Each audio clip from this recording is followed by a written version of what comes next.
Have you talked to President Biden about re-election?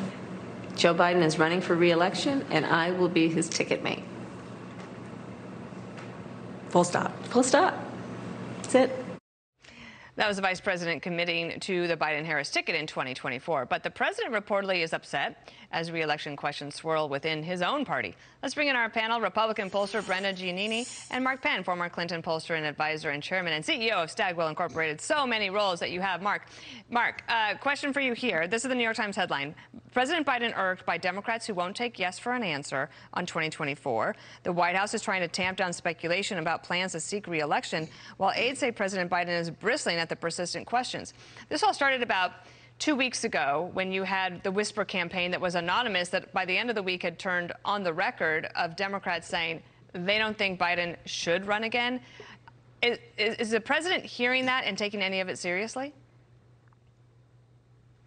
Well, look, I think underscoring all this is that if you ask Democratic voters who would they vote for in a Democratic primary for president, only about 30% would pick President Biden, which is unprecedented in nature. So I think there are some real polling facts underscoring what you see developing here. Look, I think any president before a midterm has got to maintain steadfastly that he is running and then really take a look at it after the midterm. I personally don't think he'll wind up running, but hey, maybe I'm just one of those people that won't take yes for an answer.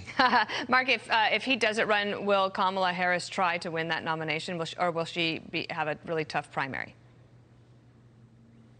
I think both of those. I think she will definitely try to get that nomination. I think there's a history of vice presidents, including Joe Biden, who, good candidates or not, Hubert Humphrey, Walter Mondale getting the nomination. Of course, history doesn't necessarily have to repeat itself, but I do think she would be hard to knock off and would most likely wind up with the nomination.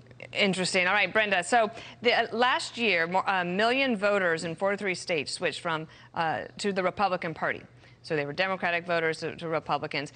Now, switch to Dem was 630,000. I actually think that these numbers are a little bit eye-popping because a million going to the GOP is good, but you lose 630,000 on net. How do you see these party switchers? And will they switch? Will you have a lot more of this before 2022?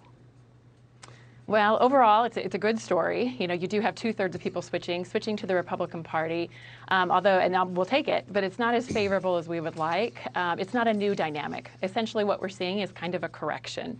These Democratic voters that are switching their party affiliation to Republican, if you look at the counties where they are, they're suburban counties, a few urban counties, they're conservative-leaning voters to begin with.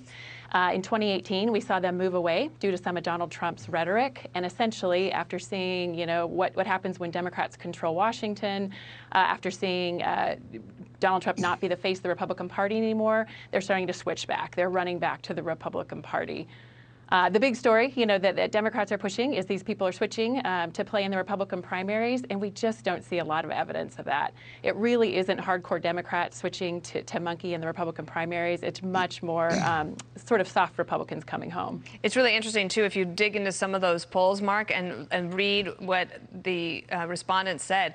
A lot of it still has to do with COVID, and that there's enthusiasm in terms of the party switchers, but COVID came up again and again. I'll just show you here enthusiasm for primary voters, Republicans, 57% compared to Democrats at 44%. I'm assuming you think that tracks with what you've seen in the past with a first midterm for a president. Well, it does seem like until now, there's been a tremendous amount of enthusiasm among Republican voters. The big question is, after the Roe decision, are Democratic voters now going to get energized in a way that obviously they were not as energized? And you see particularly the Roe decision could have a big impact with suburban women, with precisely those places where the Republican Party had been picking up votes here, in these trends in Florida and Ohio and other places where suburban women were trending back to Republican. This could put the brakes on that. We don't know yet. All right, well, we'll keep an eye on it all. Brenda and Mark, thank you for your time this morning. Everyone's super interested in the midterms, as are you. Thank you.